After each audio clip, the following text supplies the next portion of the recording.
bonjour. En début de bulletin, eh bien, je tiens à faire une petite précision car non, nous n'avons pas été achetés par Radio-Canada qui s'appelle maintenant ici Radio-Canada Télévision ou ici Télévision.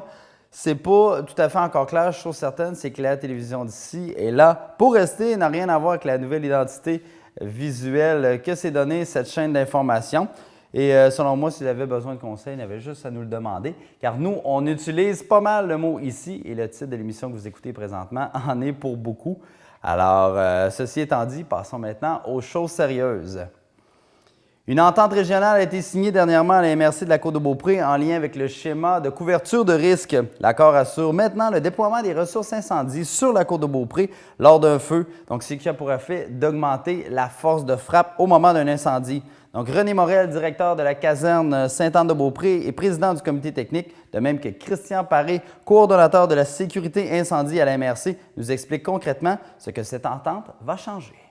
C'est une entente qui vient sceller la mise en place du déploiement des ressources en incendie de façon automatique pour la Côte-de-Beaupré et qui vient définir les termes aussi sur une entraide mutuelle.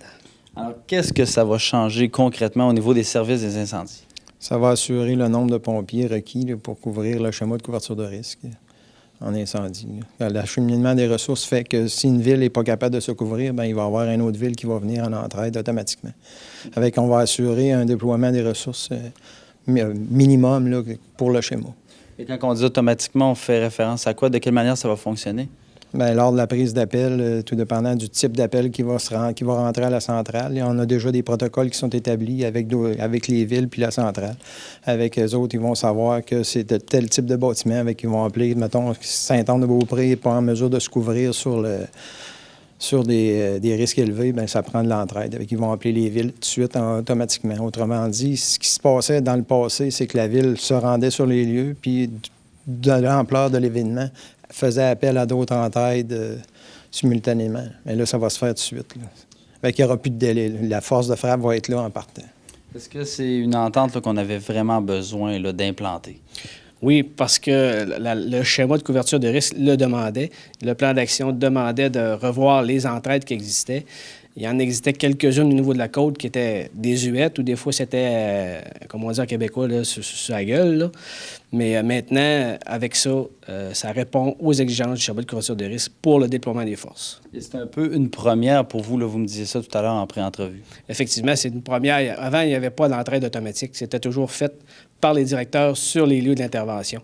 S'il y avait besoin de plus de ressources, ils faisaient appel à l'entraide mutuelle qu'on appelle, mais les délais étaient là et puis le temps de réponse ne correspondait pas aux exigences du schéma de couverture de risque. Est-ce qu'une collaboration mutuelle veut nécessairement dire aussi plus de travail pour les pompiers de chaque municipalité?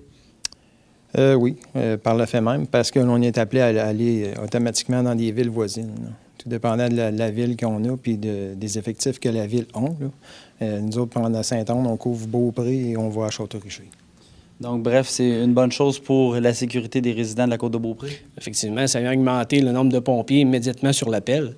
Et puis, la ressource arrive, est en chemin dès la prise d'appel. Avant, il pouvait arriver 2 pompiers, mais là, il s'assure d'avoir un minimum de pompiers répondant aux exigences du schéma de couverture de risque.